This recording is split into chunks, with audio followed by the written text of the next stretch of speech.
La de ahora y la de ayer, y la que podría venir. La de adentro y la de afuera. La revista de Opinión Democracia. Los temas realmente relevantes, analizados con la visión crítica del periodismo libre. Da inicio la revista de Opinión Democracia, el programa en el que usted cree. Comenzamos. Gonzalo Rosero, credibilidad incuestionable.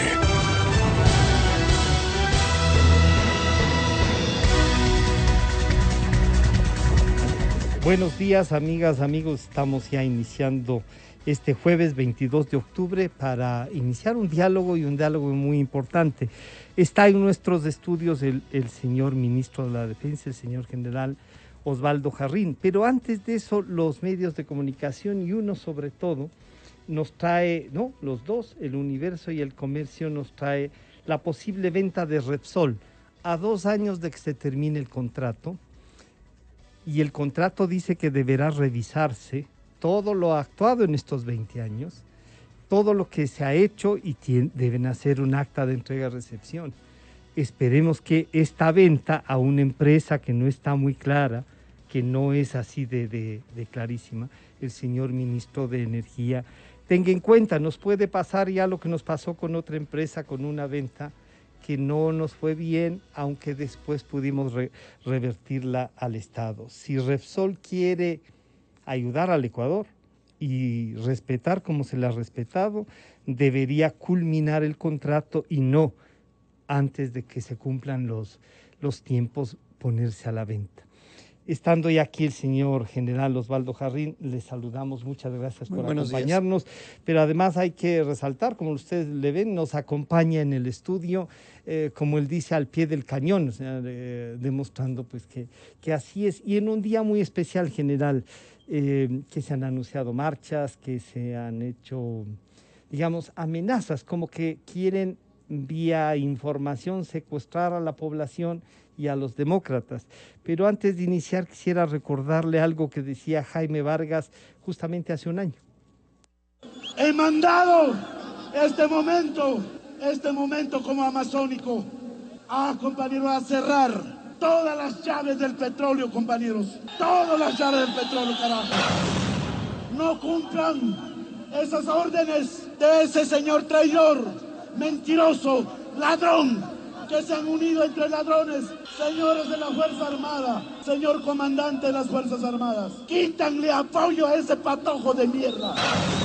A seguir por el camino de lucha. Esto no puede quedar así. Como dijo el compañero Leonidas, ni perdón ni el olvido, compañeros y compañeras. Aquí en el mes de octubre nos levantamos el pueblo ecuatoriano. No solamente el movimiento indígena, estuvo el pueblo ecuatoriano. Decir al país, decir al gobierno que respondan todos los hechos del mes de octubre. Señor general, los que agredieron en realidad a Quito, y no solo a Quito, en varias provincias, secuestraron a periodistas, secuestraron a policías, secuestraron a militares, y algunos dicen no pasó nada más.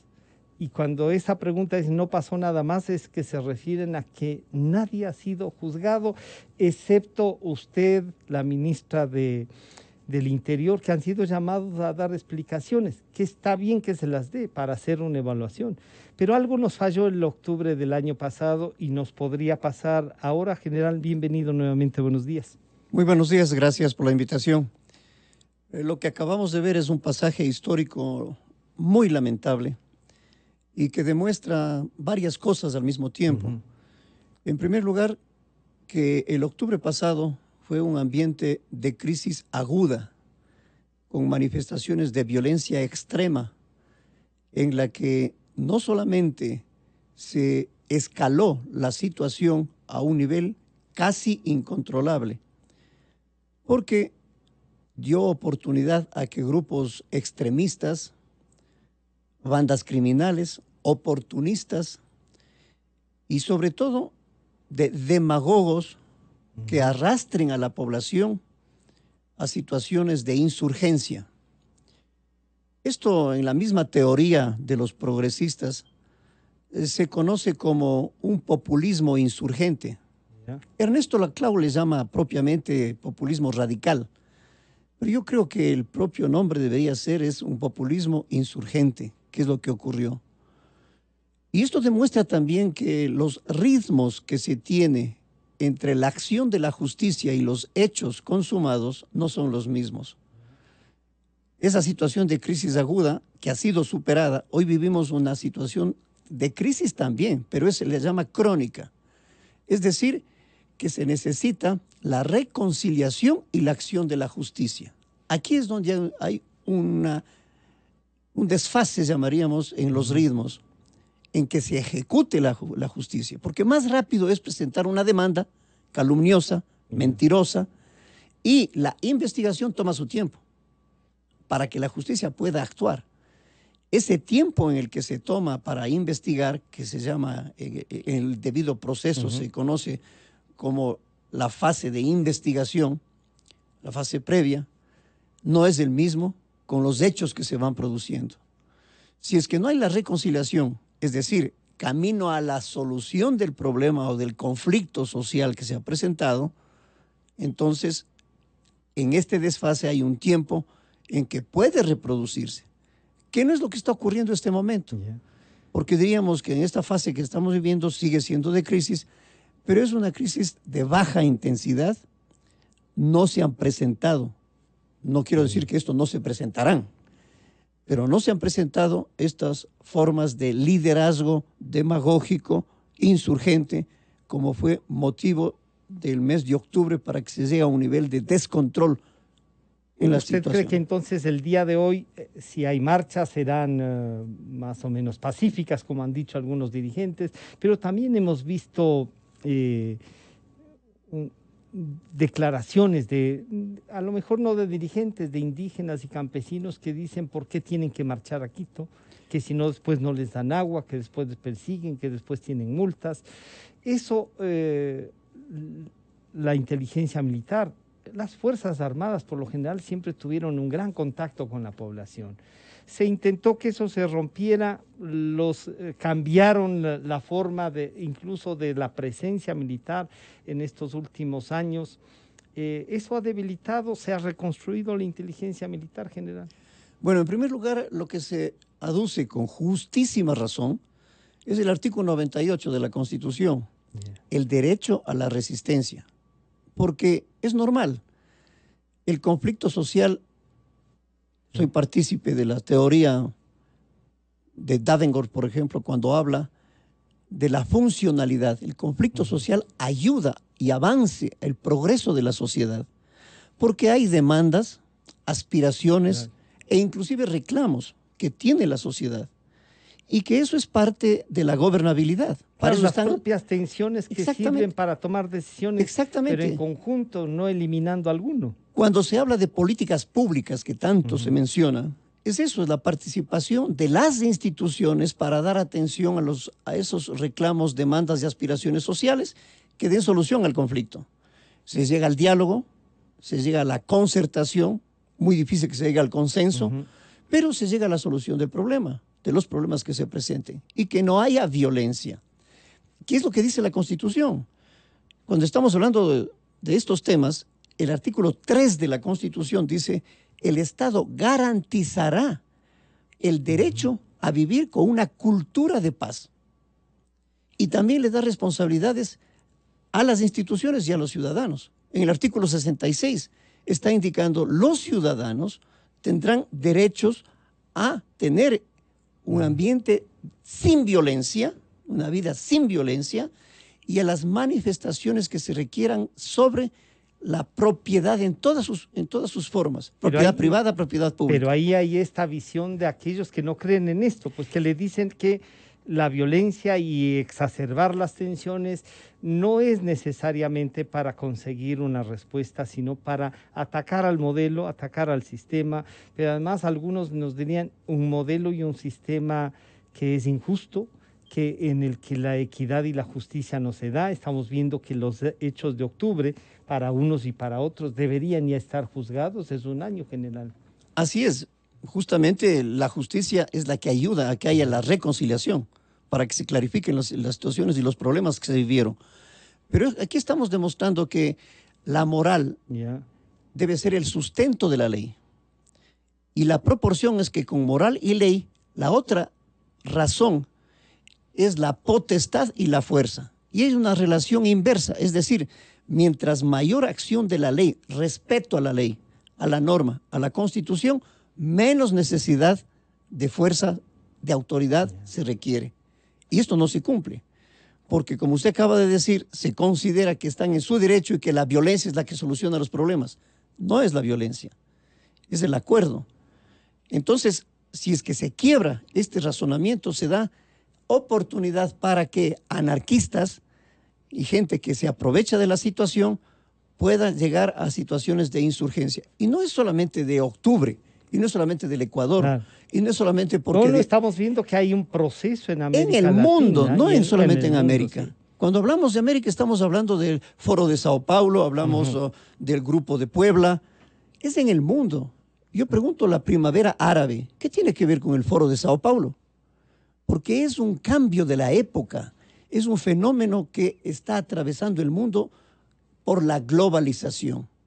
Ya no es solamente geopolítico lo que está tratando, sino geoeconómico, en donde la prioridad está en preservar los recursos, en la formación reticular, los bloques, las organizaciones, para captar segmentos del mercado internacional. General, eso no se quiere aceptar. Usted que ha sido catedrático universitario, pero además la experiencia de ser un general de la República y haber aportado al país.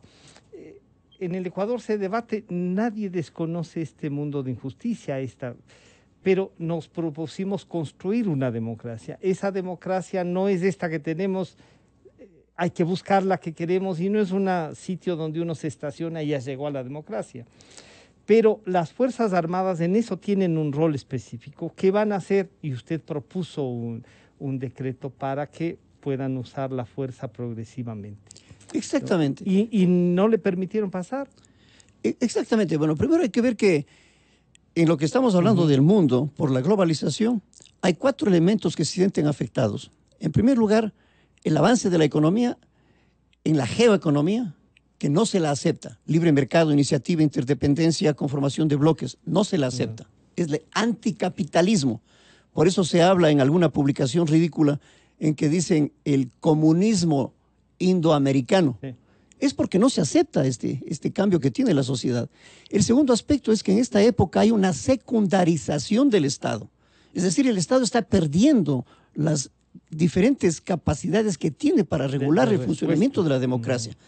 Por ejemplo, muchos de los procedimientos internos no se solventan en la justicia. Tiene que ir a órganos internacionales, es decir, las ONGs, las organizaciones internacionales restan poder al Estado para el funcionamiento. Y ahí está lo que usted me manifiesta. Si yo presento en el Ministerio de Defensa, actualizado del 2014, un acuerdo ministerial que es del 179 para el uso progresivo de la fuerza, lo que se quiere demostrar, en primer lugar, es que estamos respaldando que no haya abuso de poder, que no haya escalamiento de la violencia hasta niveles de incontrolabilidad. Por eso hemos considerado 5 niveles. El 5º nivel, que es de una resistencia agresiva, agravada.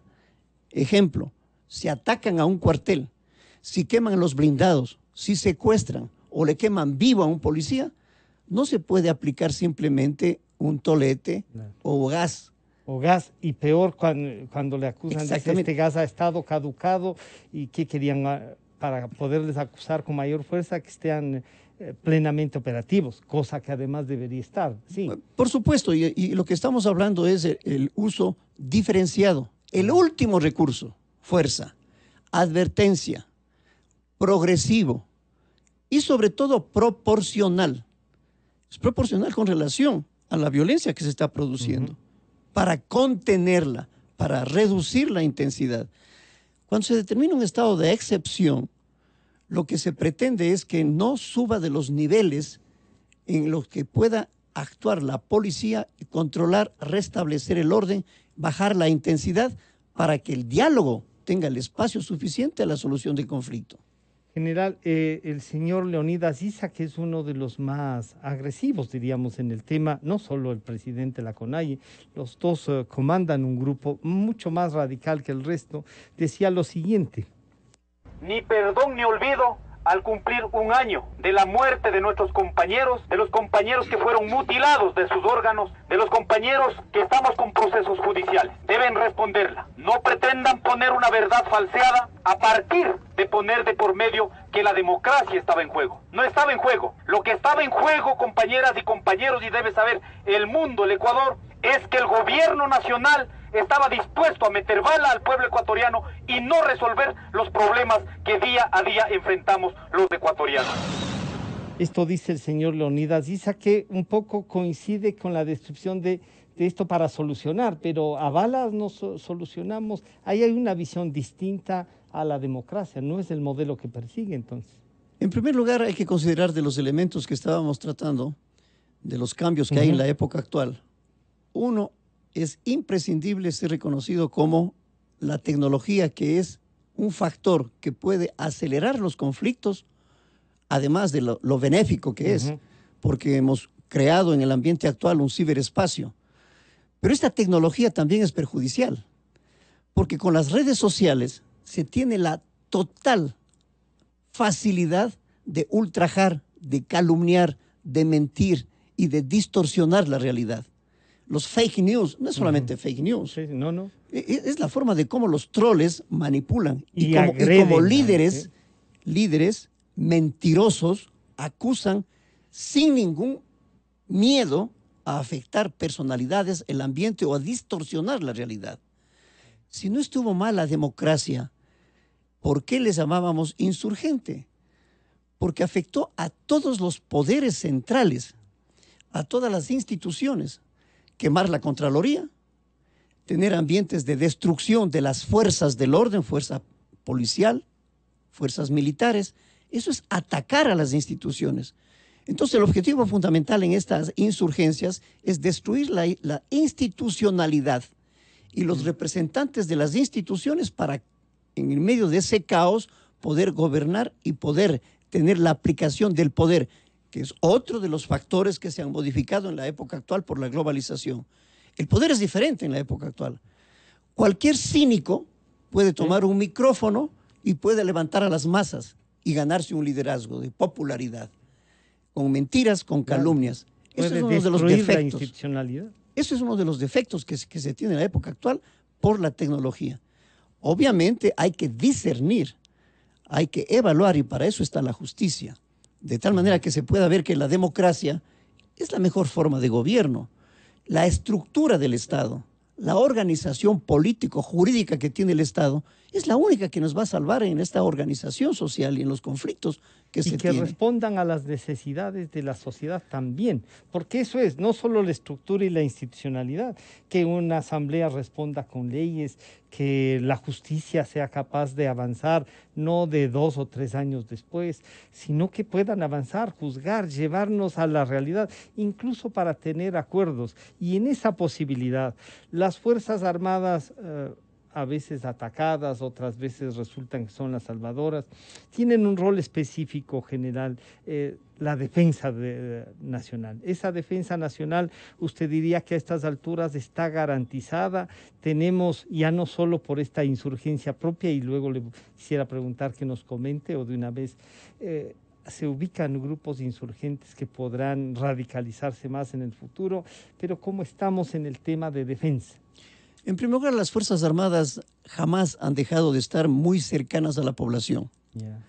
La esencia de las Fuerzas Armadas es la protección de los derechos, de las libertades, protección de la vida, de la propiedad privada en todas sus formas, porque no es criterio institucional, es criterio del Estado.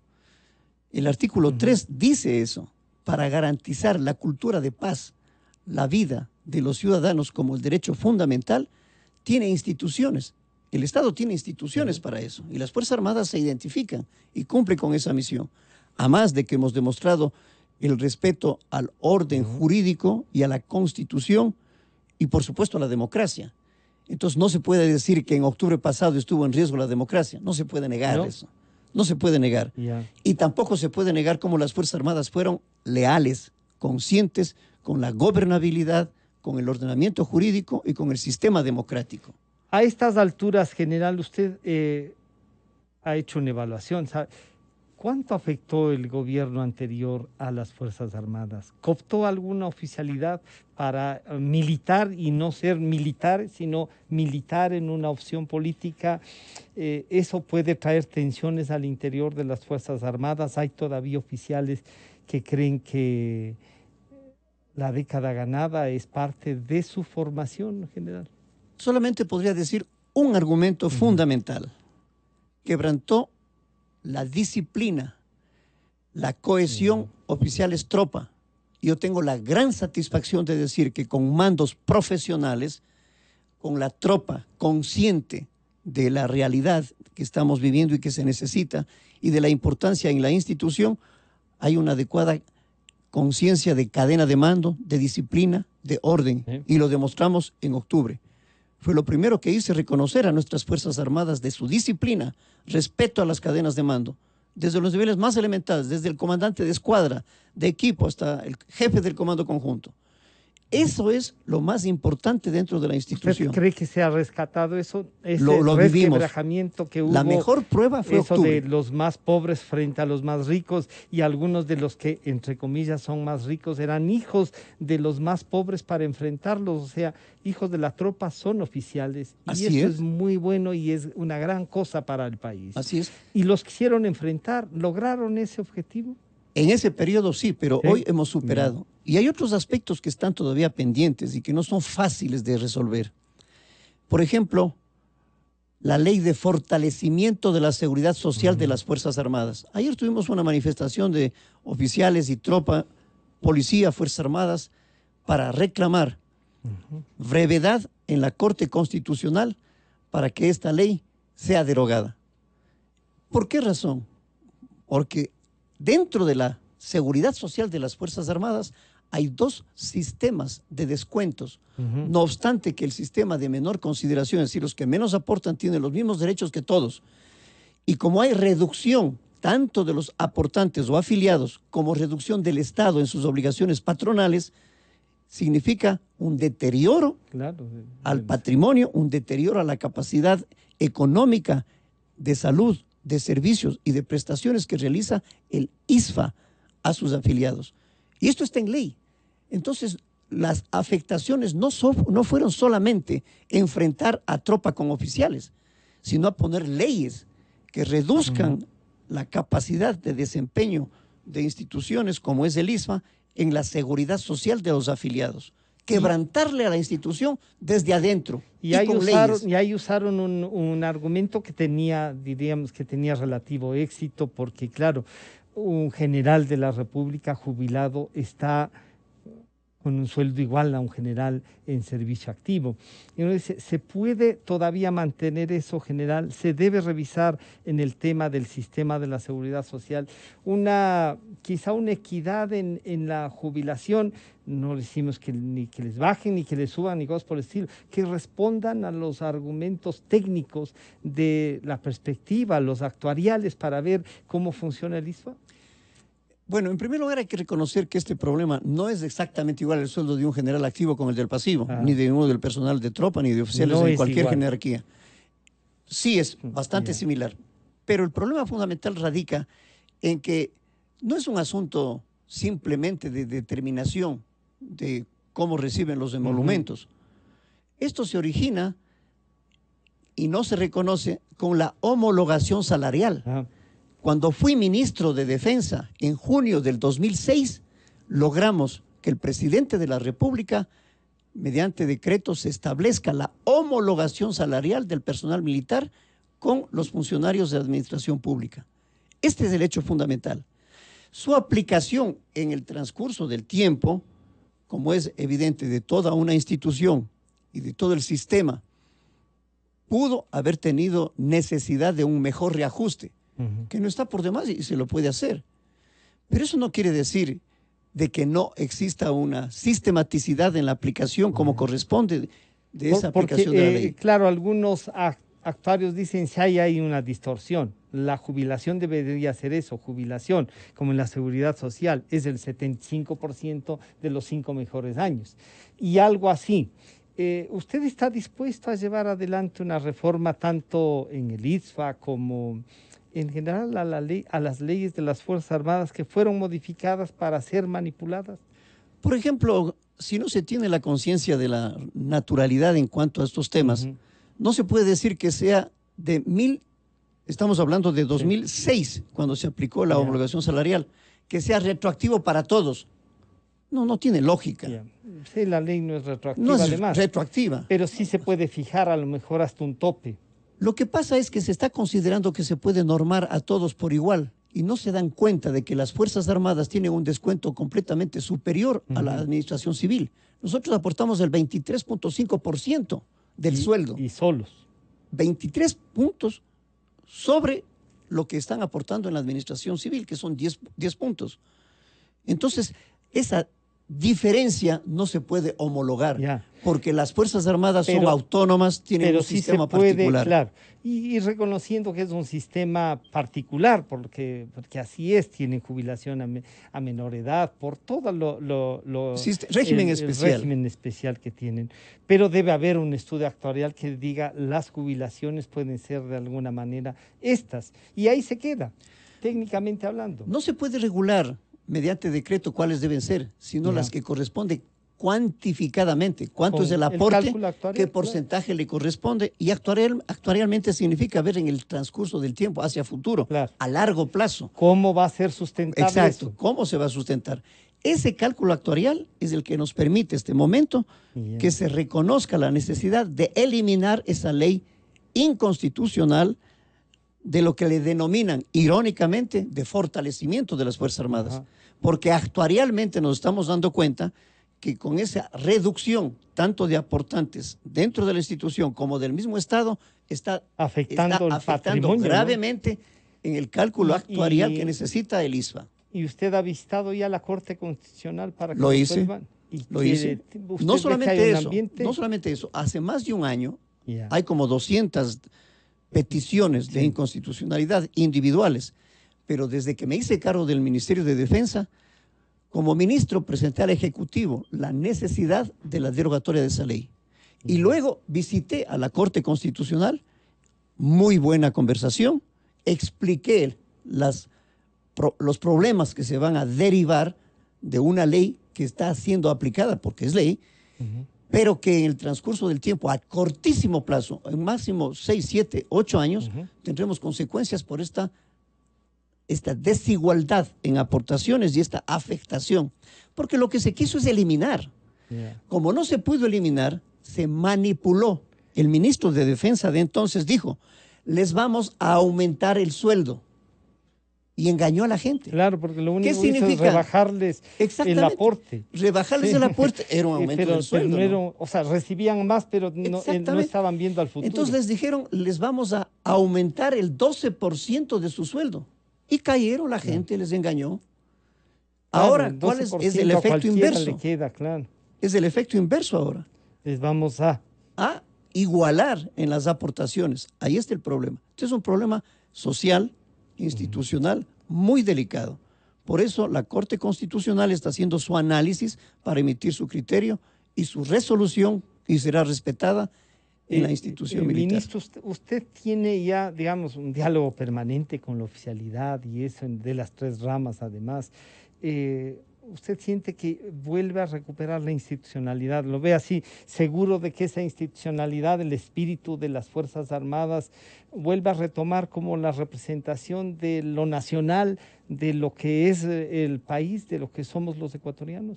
Fuerzas Armadas profesionales que he dicho tantas veces, me siento orgulloso de poder decir, en primer lugar, recuperado los valores profesionales y en segundo lugar, hechos concretos. Cuando yo visité frontera, últimamente para el ejercicio que tuvimos de tiro, atenciones en situaciones críticas, atenciones de desastres, visitando las unidades de frontera, satisface el ver cómo esa entrega profesional ha permitido que nuestra frontera esté libre de laboratorios de plantaciones de hoja de coca y la incautación que se ha hecho a diversos lugares en donde se tenían temporalmente establecidos destacamentos de refugio. O cuando nos vamos a la costa, la estrategia de seguridad marítima que está implementándose. Y el 3 de noviembre próximo vamos a inaugurar a los 16 años la operación UNITAS, con la participación de 12 países, con sus naves, Estados Unidos, Colombia, Perú, Ecuador.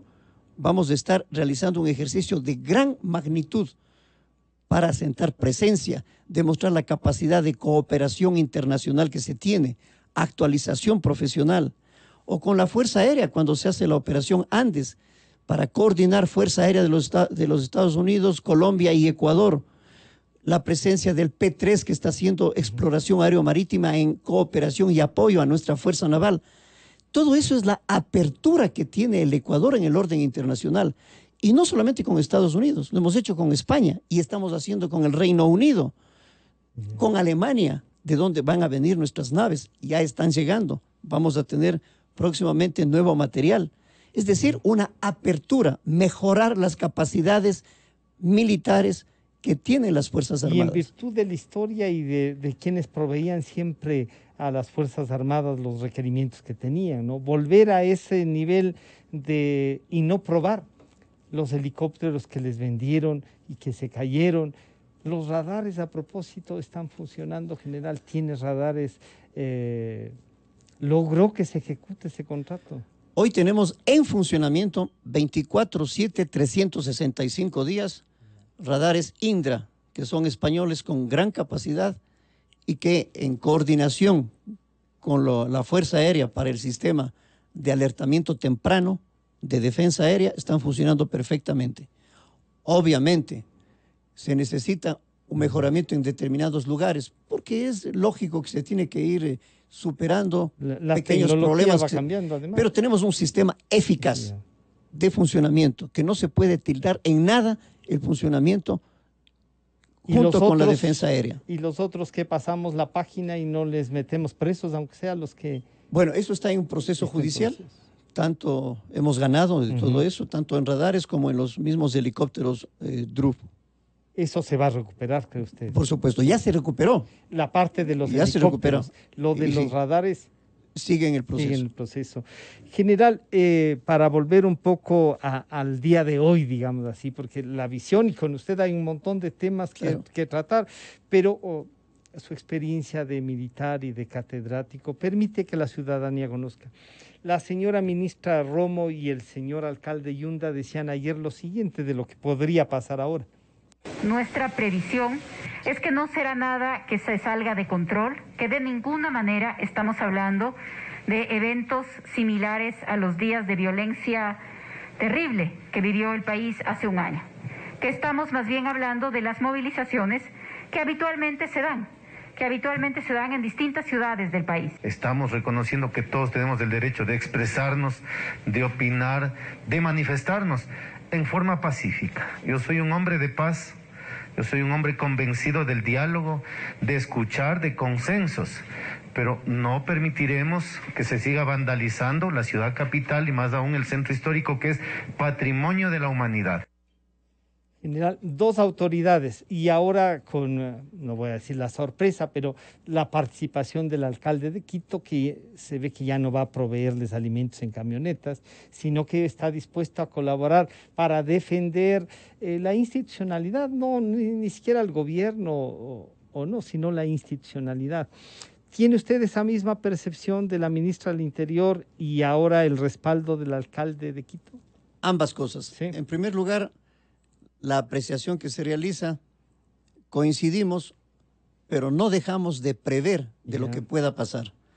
Y hay actos como el que se acaba de realizar el día de ayer en el municipio de Quito, con la presencia de la ministra de Gobierno, que satisface por la demostración de integración que se va a tener.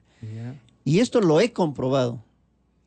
Hicimos ejercicios de demostración de cómo se encuentran preparados por parte del Comando Conjunto de las Fuerzas Armadas, con una integración fabulosa. Fuerzas Armadas, Policía, Agencia Nacional de Tránsito, Policía... ¿Hizo un ejercicio y en conjunto? Se hizo, exactamente. De tal manera que todos los comandos de operaciones de las provincias, bajo el mando del Comando Conjunto de las Fuerzas Armadas, merecieron mi felicitación, porque nos hemos dado cuenta de la forma de cómo se ha integrado y cómo se han superado deficiencias que se tuvieron en el mes de octubre pasado. Y hay otras manifestaciones en idéntica forma como la de Quito, que es el simulacro que se realizó para la defensa en Guayaquil, en idéntica forma por las autoridades, que satisface la forma de cómo se están integrando. Porque nadie puede ser mejor defensor que el propio dueño de su instalación. De casa, claro, sí. Entonces, cuando estamos hablando de constitución, estamos viendo que así como hay el derecho a la resistencia, también el derecho a cultura de paz, a cultura de un ambiente sin violencia, como dice la Constitución, artículo 66. Eso es lo que satisface, porque es diferente el ambiente. Esto permite que se vayan aislando estos líderes demagogos o de populismo insurgente, porque se están dando cuenta que a lo que les conducen es a una destrucción sin sentido, sin propósito. Ministro, usted también decía en un discurso no hace mucho que sí hay grupos insurgentes, que usted por supuesto, que las Fuerzas Armadas han ubicado y que usted ya tiene conocimiento. ¿Esos grupos insurgentes cree que irán escalando? Buscan una violencia, ojalá no nos pase lo que le ha pasado a Colombia, pero hay gente que está dispuesta a eso, se ve. Usted tiene información de primera mano pues sobre eso, ¿no? En primer lugar, en previsión de lo que pueda ocurrir, en el mes de noviembre pasado se emitió una directiva para combatir la insurgencia. Yo sé que no está establecido en esos exactos términos en la Constitución y en el COIP, especialmente en el COIP, pero existe la rebelión armada, claro, que es exactamente igual. Entonces se emitió una directiva para la planificación. El Comando Conjunto ya ha cumplido con la fase de planificación, está en condiciones de operar. A más de eso es el Acuerdo 179 para el uso progresivo de la fuerza. Es decir, estamos preparados en todos esos ambientes. Pero no es del Ecuador, en idéntica forma es del mundo. Cuando estamos hablando del famoso Black Bloc, de la guerrilla urbana, de cómo atacar a las fuerzas del orden, y de eso se hace eco en ese famoso libro, El Estallido, provocativo, insultante, denigrante, que toma tres o cuatro personalidades o intelectuales del comunismo, como Gramsci, por ejemplo, al que le menciona, o Mariátegui del Perú. De inicios del siglo pasado. Exactamente.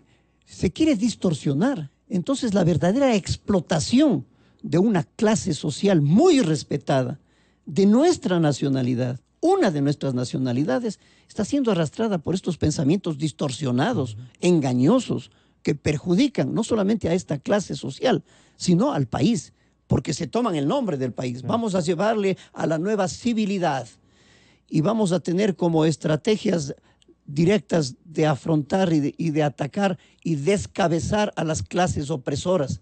Bueno, ese discurso era de 1917, antes de la globalización, antes de los cambios que se tienen en la actualidad. Entonces, no podemos concebir de que haya gente que quiera arrastrar a poblaciones que son inocentes y que están siendo explotadas. Usan como símbolos, por ejemplo, esto de eliminar monumentos, de atacar esos monumentos, de intentar borrar. ¿Se puede borrar así la historia? ¿Es ofensivo tener un monumento a Isabel la Católica y recordar que hace más de 500 años los españoles que vinieron no han de haber venido de santos tampoco, pues no vinieron a conquistar? Y uno diría, y entonces saquemos algunos incas que estuvieron también aquí por 50 años y comenzamos entonces a ir al pasado y matémonos entre todos y veamos qué sangre sobrepasa. Las Fuerzas Armadas, ¿cómo tratan este tema, general? Para nosotros, al margen de todo lo que es ideologías o pensamientos, yo puedo expresarme porque estoy en el nivel gubernamental. Claro. Yo soy del Ejecutivo, puedo expresarme con carácter político y con carácter militar. Pero las Fuerzas Armadas no. Las Fuerzas Armadas, como se ha visto en todo este periodo, absolutamente profesionales, dedicadas a lo que dice la Constitución, las leyes, reglamentos militares, de su preparación y sus condiciones de empleo. No opinan, no están en ese nivel, no les corresponde. Solamente lo que es la Constitución, sus leyes, el ordenamiento democrático y nada más. Y nada más. ¿No se debate como formación estas teorías en el Estado Mayor, Eso es diferente. O a lo mejor algún oficial que también puede creer en esas teorías. Eso es diferente. Cuando se van a los cursos, se hacen los estudios que corresponden al ambiente mundial, regional, se estudia geopolítica. Mi materia preferida en la cátedra ha sido geopolítica en varias universidades, y obviamente hay que tratarlo también en Fuerzas Armadas. Las Fuerzas Armadas no pueden estar cegadas de lo que pasa en el mundo. Pero eso es para obtener análisis, apreciaciones globales, regionales, vecinales, nacionales. Y esas apreciaciones permiten ver cómo Fuerzas Armadas o cómo la institución debe participar en la toma de las decisiones dentro de las Fuerzas Armadas. Pero como Fuerzas Armadas, al tomar la decisión en los mandos, con la apreciación que se realice, no va a la participación o emitir criterios o ideologías o pensamientos o opiniones, porque toda opinión genera una contraopinión, y ahí está la división. Y se genera una división. Y la escuela de Estado Mayor termina siendo una asamblea en donde van a debatir. No, el conocimiento no es entonces para esa confrontación. General, en recursos, en medio de cómo estamos como en lo económico, luego vamos a tener un diálogo con el ministro de Finanzas, las Fuerzas Armadas han logrado mantener un equilibrio para su funcionalidad. Tiene carencias todavía, y en medio de esas carencias, ¿cómo lograr esa administración de lo poco que tenemos o de lo poco que nos han dejado, general? Usted va a tener una reunión con el ministro de Economía y Finanzas el día de hoy. Luego de usted. Yo ya la tuve ayer. Así, entonces cuéntenos para preguntarle. Bueno, en primer lugar, tenemos una muy buena relación personal de amistad, y sobre todo su gran capacidad que tiene, su nivel de experiencia, su habilidad que tiene para estos temas económicos, me permitieron que le exponga en síntesis lo que necesitamos en Fuerzas Armadas. Primero, como parte del presupuesto de inversión del año 2019, que falta por cubrir alguna parte, y luego de lo que falta del presupuesto del 2020. Esos dos rubros fueron expuestos y los va a decir en detalle el ministro. Y tengo la gran satisfacción de poder decir, vamos a salir en este año. Encontraron un mecanismo para financiar. Y el otro aspecto que está pendiente y que vamos a tener una conversación futura es acerca del ISFA. Porque con el ISFA también está pendiente. No obstante que hemos tenido algunos avances, porque en la época actual de la situación económica no se puede hacer los pagos inmediatos y en efectivo y como corresponde. Entonces hemos tenido acuerdos, mecanismos para facilitar, por ejemplo, la inversión en CETES al mismo gobierno, o recibir parte de la deuda del ISFA en bonos con el interés que dice la ley, bonos a 3 años. Y no es mal negocio. No. El Estado ha Exactamente, hemos invertido 127 millones en bonos del ISFA a 3 años plazo, al 2.5. Entonces eso es un beneficio tanto para el Estado, tanto para el ISFA y para el personal, porque se reconoce. No hay puedo decir con absoluta no ha habido cierres en el ISFA. Y no hay asuntos pendientes, no hay asuntos que no se hayan reconocido, que digan no le debemos. O no se reconoce una deuda.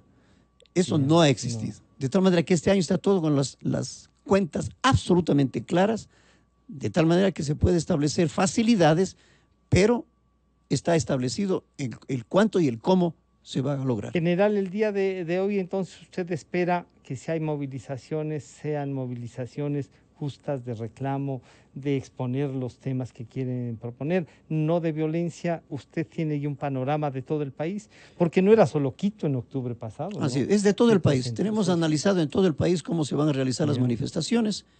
Tanto es así que inclusive en las organizaciones que se están realizando no participan Fuerzas Armadas, ni siquiera como un delegado en los diferentes GATS o municipios que estén estableciendo su coordinación. Se están dando las facilidades para que tengan libertad de expresarse con protección, únicamente presencia policial. Y si es que habría algún desmán, algún infiltrado, actuaría la policía. Fuerzas Armadas no van a participar por 2 razones. En primer lugar, porque no hay un estado de excepción. Y en segundo lugar, porque el Ministerio de Defensa es respetuoso de la ley. La Corte Constitucional suspendió el acuerdo 179 del Ministerio de Defensa, mediante el cual se pedía el uso progresivo de la fuerza. Entonces, eso está establecido, para eso fue las reuniones que hice con el personal militar, con las ejercitaciones y la clarificación de prohibir conforme ha establecido la Corte Constitucional. Pero eso no quiere decir que no estemos listos y preparados en cualquier momento. Cuando la policía requiera y haya la orden presidencial, cuando existan las condiciones suficientes, participarán como corresponde a las Fuerzas Armadas. Primero está la seguridad, la protección de la vida, de la propiedad privada, en todas sus manifestaciones y órdenes, y proteger el orden constitucional. General, ¿algún estudio para esto del reevaluar el 179, este acuerdo suspendido, y buscar un mecanismo para que sustituya este acuerdo con otro que le permita tener un instrumento jurídico, digámoslo así? Sí, algunas opiniones muy interesantes se han vertido, y se decía que no solamente debe ser un acuerdo del Ministerio de Defensa, tiene que ser una ley. Bueno, yo he presentado 3 leyes en la Asamblea, no tendría ningún problema en presentar la 4ª, pero igual no funciona, ¿no? Hasta ahora no están procesadas. O sea que hay que exigir que las traten. Estamos en eso. La otra cosa, para concluir y agradecerle no solo sus declaraciones, sino su presencia aquí en los estudios, general, ¿qué proyecto está en mente para las Fuerzas Armadas? ¿Cómo está visualizándolos? Y uno diría, en los meses que faltan de gobierno, debe tener una propuesta para la transición, debe tener una visión de lo que va a ser las elecciones. ¿Ya hay algún acuerdo con el CNE? Bueno, con el CNE estamos este rato con el convenio listo, pero para la firma hay necesidad de que el Ministerio de Economía y Finanzas emite la certificación presupuestaria correspondiente y enseguida firmamos. ¿Estamos todos listos? Está todo listo. Todo listo. El Comando Conjunto necesita inmediato los fondos para poder hacer las contrataciones respectivas y daremos apoyo a la primera y segunda vuelta si es necesario. Y por otro lado, ¿qué esperamos en los meses que faltan? Vamos, en primer lugar, a concretar ideas que se vienen desarrollando. El Ministerio de Defensa ha tenido como iniciativa integrarse con las Fuerzas Armadas para tener una estrategia de seguridad regional para combatir las principales amenazas. Narcotráfico. Esta estrategia está ya aprobada, solamente falta tener los últimos contactos tanto con el ministro de Defensa de Colombia, Carlos Holmes, como con el del Perú, de tal manera que se pueda, a partir del ejercicio de UNITAS, darnos cuenta de la capacidad que tenemos de reaccionar ante situaciones de amenazas como el narcotráfico, que no es ecuatoriana, es de la región. Y si hay una amenaza regional, la respuesta tiene que ser regional. Junto con esta iniciativa, tenemos asimismo el desarrollo de los 4 puertos en la Capitanía de Puerto, con una Capitanía de Puerto en cada uno de ellos. Estamos hablando de Puerto Bolívar, Pozorja, Manta y Esmeraldas. Y el otro es el triángulo de seguridad con Galápagos. Ese triángulo de seguridad está por completarse. Yo creo que en los meses que falta completaríamos con el informe que nos presente favorable. Se hizo una inspección in situ con la Comisión de Relaciones Internacionales y Soberanía de la Asamblea, y podremos entonces completar la nocturnización de la pista en Galápagos para que opere 24 horas. Entonces, todo esto va a dar un ambiente de seguridad en el continente y en el mar. Por eso le llamamos regional. Y se integra Colombia, Perú con Ecuador para tener la mejor capacidad de desempeño regional. ¿Y eso nos ayuda a controlar la flota china? Ese es el otro aspecto. Ese aspecto está prácticamente cumplido con la presencia primero de la Fuerza Naval y de Fuerzas Armadas, Defensa Aérea y la coordinación con Cancillería, que ha sido una magnífica relación, una reacción estupenda en los órdenes internacionales, especialmente para que las diferentes organizaciones como sea la OROP del Pacífico Sur, para hacer la conferencia de la Comisión Pacífico Permanente del Pacífico Sur, el Acuerdo de Nueva York, esas organizaciones van a permitir que tengamos una mejor regulación y que no exista la pesca ilegal, no declarada y no regulada. Entonces, con lo cual eso sí ayuda a controlar. Exactamente, porque tiene jurisdicción internacional. El Ecuador no tiene jurisdicción para la pesca ilegal en alta mar de realizarse. Entonces se necesita el apoyo de las organizaciones internacionales. ¿Usted diría y está que diciendo estuvo bien Cancillería. que ingresemos a la Convemar? ¿Perdón? ¿Usted diría que estuvo bien que ingresemos a la Convemar? Yo creo que si convención? estamos con más de 140 países aplicando una constitución de los mares, no podemos establecer como alguna idea descabellada salirnos para ejercer con todo el poder que se tenga el Ecuador a todo el mundo. Es al revés. El mundo nos apoya en los reclamos, en los derechos que se tiene, como es la OMS, para poder tener facultades, atribuciones y derechos en medio del contexto internacional. Esas son las relaciones internacionales que se aplican a la defensa. Esta vez se logró hacer un equipo. Es lo que se ha hecho. Cuando estamos hablando de zona económica exclusiva, estamos estableciendo un derecho respaldado por la Convemar. Y la misma China tiene también pertenencia a la Convemar. Entonces, si es que estamos en pertenencia y dependencia de organizaciones internacionales, es más fácil regularizar el funcionamiento. General, muchísimas gracias por acompañarnos y esperemos que las previsiones que tiene para este día sean las democráticas, ninguna otra cosa más, ¿no? Muchas gracias nuevamente por acompañarnos. Muchas gracias, buenos días. Ha estado con nosotros el señor general Osvaldo Jarrín, ministro de la Defensa, y de inmediato vamos a un diálogo con el economista Mauricio Pozo, ministro de Economía. Estamos aquí para acompañarte, ¿sí? Para no dejarte solo en medio de esta incertidumbre, de tanto miedo. Para protegerte de las noticias falsas que abundan y te enredan. Para informarte